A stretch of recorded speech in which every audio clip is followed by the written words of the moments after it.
All right, guys, moving right along into our overhead series. This is the overhead squat we're going to start with, and we will move into the overhead windmill next.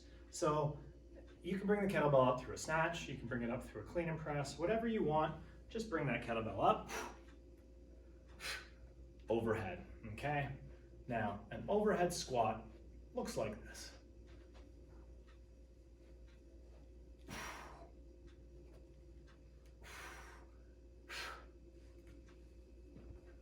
Let's break the movement down, okay?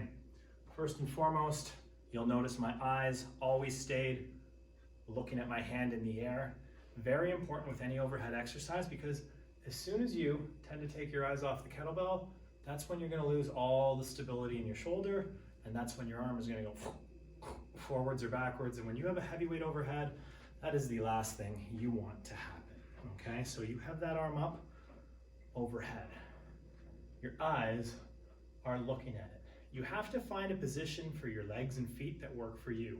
I go a little wider stance than I would for a normal squat, and my toes also point slightly outwards.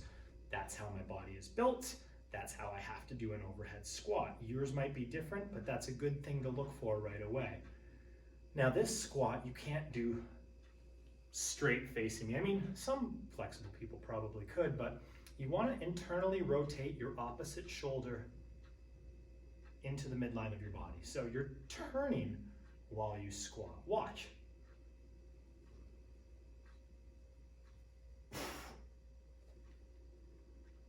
Okay, I'm maintaining proper squat form when I go down, but I'm turning this shoulder inwards because I have this weight that's up in the air in my other arm.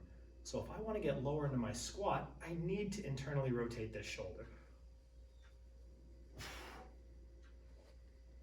And back up. Now, if you can't do that with a kettlebell or a weight yet, it's just fine to do it with your arm in the air. Practice that. Practice that.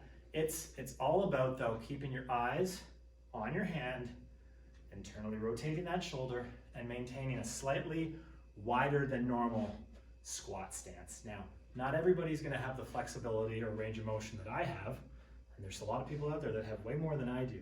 So I don't recommend that everybody tries to touch the ground.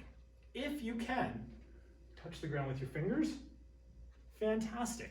If you can't touch the ground yet, how about just running your hand down your leg as far as you can and back up. And from there, as you get better at this, try to get all the way down to your foot. You can see now why I changed to these shorts.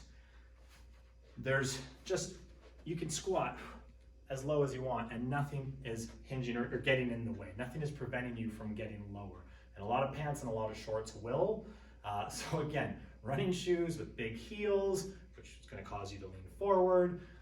Baggy pants, baggy shorts are really going to hinder your performance and ability in this exercise. So, take your weight, get into rack position, get it up overhead.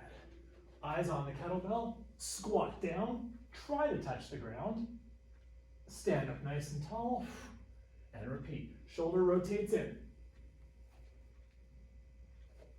And that is how we do an overhead squat.